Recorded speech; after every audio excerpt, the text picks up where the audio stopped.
Submitter's forewarning. I am submitting this case file because I thought it was interesting and wanted to get some second opinions on it. As of now, 8 years later, it has been officially ruled as an accidental suicide. But many in my department still consider it unsolved. Please note that due to some of the details in this report, it should only be read by mature audiences. The report is one of the more disturbing ones on file. Here is the case file that we have so nicknamed, the Clandestine Sisters, due to the contents found in the victim's apartment. Case file 12600076-8. A man was found in an alley on 15th Street in a pool of his own blood. Detectives noticed large cuts on his face and missing parts of his face and extremities, outlined further in coroner's report. Current cause of death is unknown, but likely hysteria-based self-mutilation. Male was a single man, early 30s of middle class. Victim was unemployed but had several months of savings and checking account. Victim had no outstanding debt, no history of mental health issues, and held a degree in politics. High school was. College was. Victim's name was. For a reason or another, the victim did not have a wallet on him when discovered, but cash and license was in pocket, ruling out aggravated theft. Victim had no weapons on him. Victim had no prior arrest. Victim had no mental health referrals. The victim's contacts were scrubbed for possible perpetrators or anyone with a motive. None found. No site named Dreamland that fit the description was ever discovered.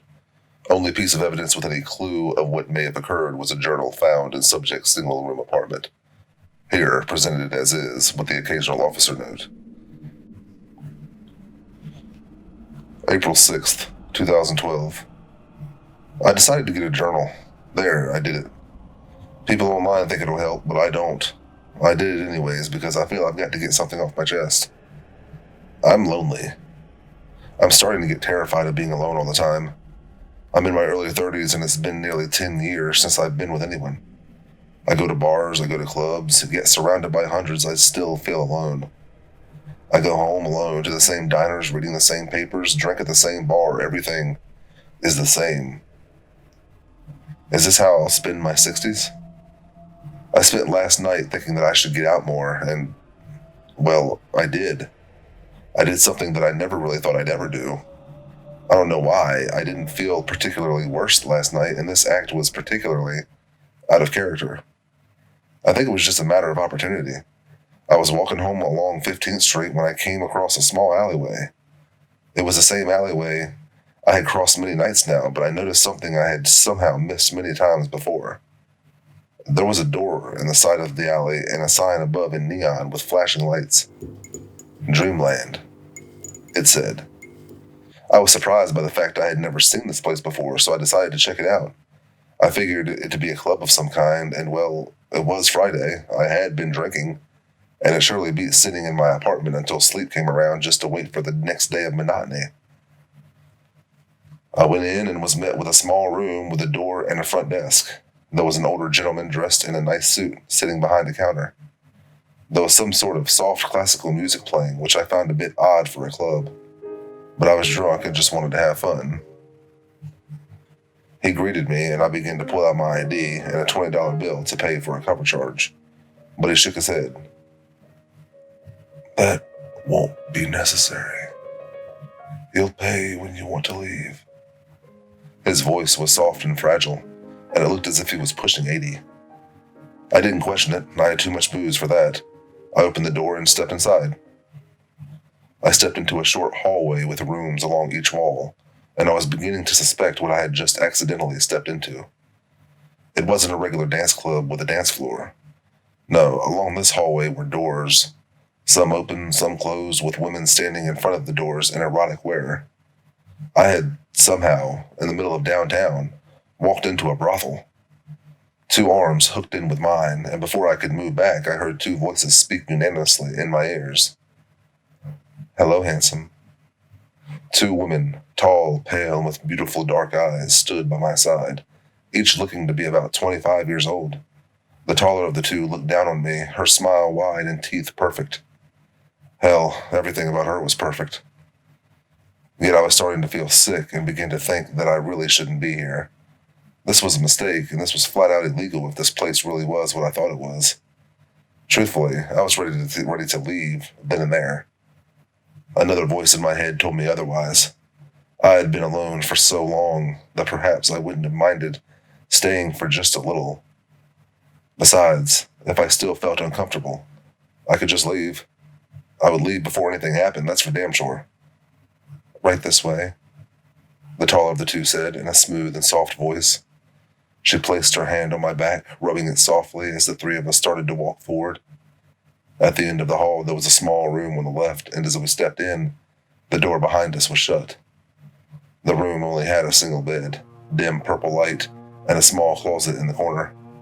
The room was painted lazily with black walls and small flames painted along where the tile and wall met. Music played low, and it was a song I had never recognized. It sounded old, almost like classical, similar to the music in the lobby. Odd music choice, but it was the least on my mind at the time.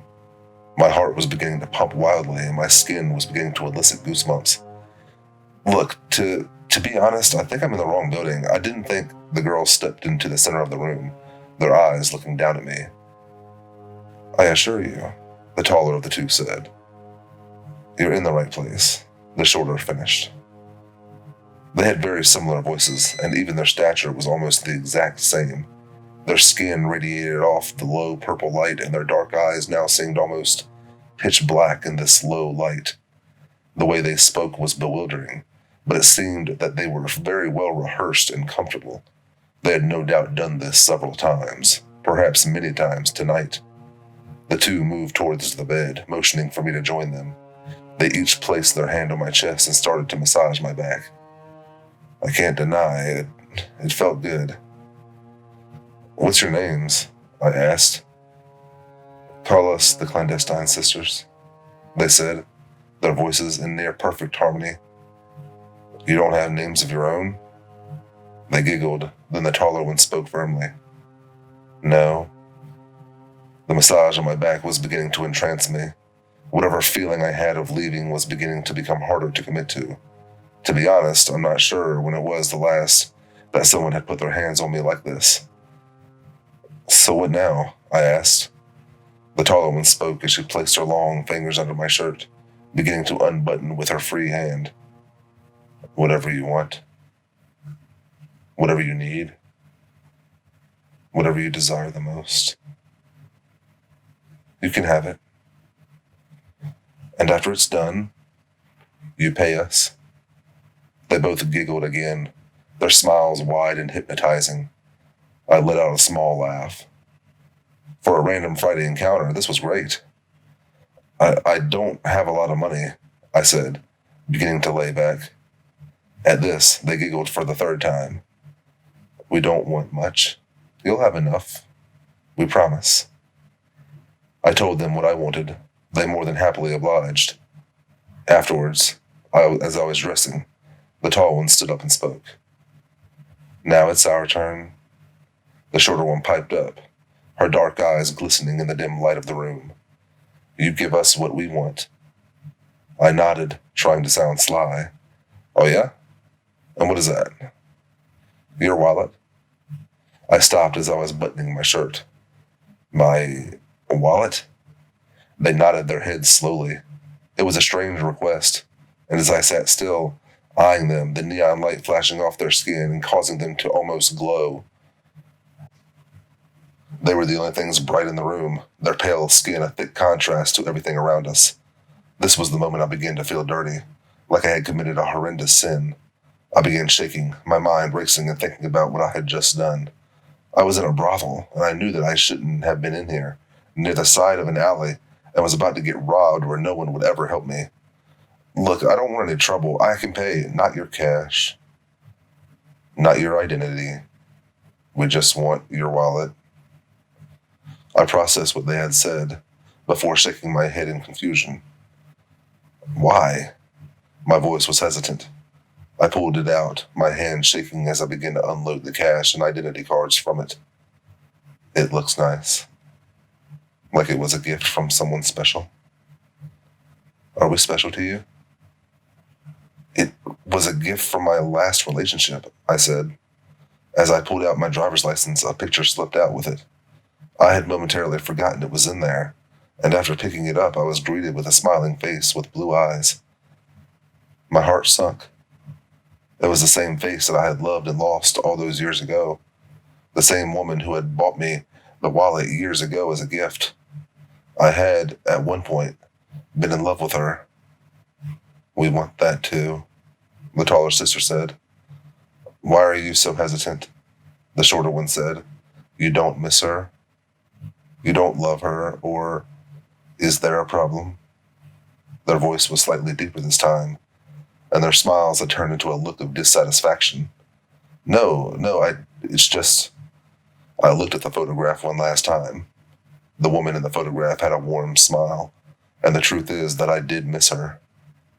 Every day, I still thought about the life we could have had, about the night the accident took her life. I promised her I'd keep the wallet she gave me and keep a token of her memory with me, wherever I went. The shorter sister held out her hand, and I didn't think about it. With a heavy heart, I slipped them the wallet and the photograph. As I did this, I gave a heavy sigh, not because of what I had just done, but in doing so, I realized that I didn't even remember her name. The two stood up, towering over me as a wave of guilt washed into my conscience. You are a good John, the tall one began, patting me on the head softly. And we really hope to see you again. You'll come by again and visit. You always do. I stood up, then paused. This was my first time here, I was sure of it. I shook my head, taking the guilt. I now felt home, and as I opened the door to the alley, I found myself waking up in my bed, as if I had spent the night here, at home, letting this disgusting indulgence remain a memory. Any guilt I had was replaced with euphoria this morning. Perhaps yesterday was something I needed after all. I fed my pet turtle and wrote down everything that had happened last night. April 12th, 2012. I have dreams of the Clandestine Sisters. Very good dreams. At the end of each one, they remind me that I'll be returning soon. I kind of want to. The thought of going back to that place disgusts me. I should have held myself to a higher standard. I am a better man. I went once because I was curious or at the edge of loneliness and trepidation, but I won't fall for that temptation. I made one bad decision. I would not do it again. May 18th, 2012. I began to feel better about my decision with the wallet over the last month. To be honest, I don't even really remember much about her, the one who gifted it to me. I don't think we dated for long. I couldn't remember where she was from, where we met, and I didn't really remember what she looked like. I didn't remember her name either. I was sure this was a sign. I was ready to let go and begin looking to the future. I don't know what that future is or who it is, but I was ready. Last Saturday, I had my thumb smashed in a car door. My nail came out the next day. I don't know why I decided to write about this. I don't know. It's bandaged now and I'm fine. It's inconsequential, really. I find talking about this stuff in my journal to be difficult. May 25th, 2012. Earlier tonight, I was walking down 15th after another excursion at the bar when I saw a sign in the alleyway. Dreamland, it said. I wanted to ignore it, kept walking ahead, except a thought entered my head. I stopped on the sidewalk, looking around the empty midnight street. There were a few homeless people knocked out on the side of the road. Typical Denver. If I were to, hypothetically, go inside for a visit, nobody would notice. And if I were to, say, indulge a little, who would honestly care? The man at the front desk was dressed in a vintage suit, and he smiled when he saw me walk through the door. As usual, sir. Please enjoy yourself. I hadn't yet seen anyone else come through the door. For all I knew, I could have been their only customer. I decided I would ask a question I had been curious of up until now. How long do you stay open? Need I remind you again, we are open indefinitely, he said, smiling. Then he said something that caused me to turn my head and pause in the doorway. As I have told you last time. Last time? And the time before that? But I assure you, sir, you needn't worry yourself, for I anticipate you to ask me that again next time. For now, please, sir, let my girls take away your problems. And please, pay them kindly. I put my hands in my pockets, pulling out my ID and cash, but he assured me that wasn't required here. You'll pay afterwards, sir, he said. I thought that was kind of strange. What kind of place required you to pay after? I headed in anyways, figuring not much of it. I walked through and I was greeted by the Clandestine Sisters, who were waiting for me at the end of the hall with their arms outstretched. They had smiles on their faces and their gorgeous dark eyes flickered in the dim light. I spent no time waiting and walked to greet them. Welcome back, the tall one said, her soft voice echoing through the hall. We missed you. You're our favorite, and as usual, whatever you want, whatever you need, whatever you desire most, you can have it. I made my way to the room on the far left. The room only had a single bed, dim purple light, and a small closet in the corner.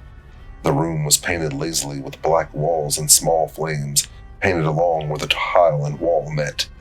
Music played low, and it was a song I had never recognized. It sounded old, almost like classical, similar to the music in the lobby. Odd music choice, but that was the least on my mind at the time. So, hypothetically, if I just wanted to sit here and talk, we could do that? Or if I wanted to, I don't know, just watch a movie? I realized I sounded lame, but I wanted to see what kind of answer they give. The taller of the sisters smiled, sitting on my lap, her hands gripping my shoulders firmly. We both know that's not what you want. You want something more unforgettable. The last word rolled off her tongue as she brought her mouth to mine. She wasn't wrong. Then, before I knew it, the act was done and the method of payment was brought up. It's our turn now, the tall one said. Cash or card, I joked, putting my hand in my pocket. The bandage of my right thumb was brushing on the edge of my pocket, and I tried to hurry to keep them from waiting. Neither. We want something only you can provide. We want you. Their voice was deeper than usual, their dark eyes piercing in the dim light of the room. I looked in their eyes as they stood over me, their mouths pressed in a smooth smile, their dark pupils in contrast with the whites of their eyes. Beg your pardon? We have enough of other people's stuff. It's not close to the real deal. I shook my head, putting the cash from my hand on the bed beside me. What do you mean you have enough of other people's stuff? What's going on? They squealed in joy. See why he is my favorite? He doesn't remember. He's so easy. What are you talking about? I asked. I was eyeing them closely, but they continued to stand over me, looking down. Look, this is my first time in here, and I'm not looking to stay in here for long. I have cash. If it's not enough, you gave us your late wife's wallet. The tall one snickered. Remember? And your grandfather's watch? The shorter one laughed. Wait, and your high school ring? When? The week before you gave us your thumbnail. The shorter one giggled. And that was after your turtle went missing, isn't it? The room turned silent. I felt the color in my face begin to drain completely. I looked to my bandaged thumb, the top of it bloodied. I got that in an accident, and I've never had a turtle, and I dropped out of high school. I don't know who the hell you are or what you think you're doing, but I'm leaving. Payment or not.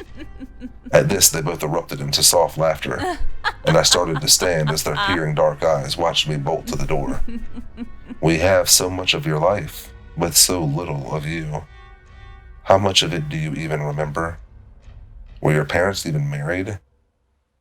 Who told you about this place? Stop, I begged, trying my hardest to slide as far as I could from them. I never wanted this. The bolt on the door didn't budge. The giggling and squealing intensified, their unblinking eyes staring as I struggled with the door. Do you even know your own name? Please, I begged. What's your name? I can find all the money you'd ever want. I'll pay you. What is your name? Just please let me go. I sat against the door, thick tears coming down my face. I can't tell you why or how, but I tried. Every question they had asked me, I didn't know. I didn't know anything. I didn't know who I was. The two cornered me, their voices soft and relaxing, yet I was panicking on the inside. We don't want to hurt you. We just want something of yours. What? I spat out. You can have it. Whatever you want, please just take it. Let me be. The shorter one pulled out a pair of pliers from behind her back and held it out as if I was going to take those damn things. We want your left ring finger. I froze, sweat drenching down my face. No, I said, no, you're not serious. We are, she said. You just said we can have whatever we want. Are you ready to become forgotten? My eyes darted between the two, who stood motionless with a calm, confident smile. If I do this, I can leave. That's it. You're not going to kill me. You're not going to follow me, nothing. They nodded. But you'll come back. You always do. I grabbed the pliers. You're right, I'll be here tomorrow. Me and the entire goddamn State Department. You'll be spending decades in jail for this. I'll get everything back and you'll never be able to hurt anyone ever again. I placed my finger between the pliers, taking a deep breath, closing my eyes. That's when I had a vision, and the room was filled with screams, none of them mine. It was thousands, millions booming off the walls, and I heard chains, boiling water, cutting. I felt something grip where my thumbnail used to be, and I opened my eyes and threw the pliers across the room. I fell to the floor, panting. I can't. What the hell? I can't. The sisters were smiling faintly, their mouths exposing their perfect teeth. You just did. Did you see everyone? They saw you. They're beautiful, aren't they? You'll join them someday. I looked down at my left hand, at the 3 fingers and a thumb, a pool of blood spurting from where my ring finger used to be. Oh, fuck! I spat out, tears rolling down my cheek as a wave of pain exploded from my hand. I grabbed my wrist, pressing tightly as blood spurted from the end. How the living fuck? I didn't. The sisters giggled, taking my finger before I found myself back in my house, shaking in the corner of my room as the ceiling fan overhead caused thin shadows to dance along the wall. Before I knew it, I was waking up on the counter, writing down what I had remembered of the day prior, not remembering when or how I wrote this. I don't know whose journal this is. June 17th, 2012. In this journal entry, the pages were coated with drops of blood, making some of the words difficult to decipher at first glance. I need answers. I don't know why I'm missing so many things. I have memories of them all being accidents, but how could I do so much to myself? I don't know what. I don't know when. I have nightmares every night about this place at the end of the hallway. I have dreams filled with screaming and begging me to leave. 4 dark eyes beckon me every night, and I hear the same words over and over in my head. Whatever you want, whatever you need, whatever you desire the most, you can have it. I want answers. I need closure. I desire this nightmare to end. I didn't know where this place was or who was responsible for my current state. I just knew that I needed to find out who the 2 figures were, who they were, what they were. So I started walking. I didn't know where. I didn't know where I was headed. I found myself on 16th Street, then 14th Street, walking past people who looked at me and pointed and groaned. I tried to hide myself the best I could. I tried to hide the full extent of my injuries. I couldn't find what I was looking for, but on my way back home, I came across this door in an alley that I hadn't seen before. Overhead, there was a sign. Dreamland. I had never seen or heard of this place before. I'm back home now, writing in my journal. My journal is filled with entries I never wrote. Every time I try to read back, I no longer recognize the words, the names. It's like it doesn't register, or there is something blocking my memory. For now, I will leave it at that and write what I see in this dreamland. I will find out what happened to me. That's all I want. That's the end of the journal entries. Coroner's report. Victim had died from excessive blood loss, from removal of tongue. The victim had left ring finger, right thumbnail missing. Victim's left eye was missing. The victim was missing left ear. Toxicology report. Blood alcohol concentration, 0. Toxins found in system, minimal. Spinal tap revealed no misuse. THC levels, 0. End case file.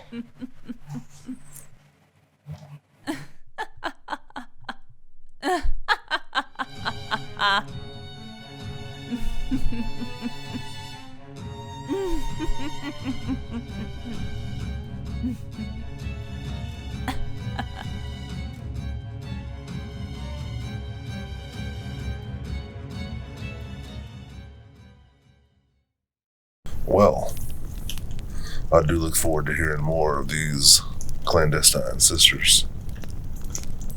That was a fun story right there. Had me intrigued the entire way through. So if it had you intrigued as well and you enjoyed it, please let me know I'm doing a pretty good job. Like, subscribe, comment, interact with me. Just let me know that I am doing a pretty good job and I can continue doing this for you. Until then, until next time, this has been Harrow's Edge.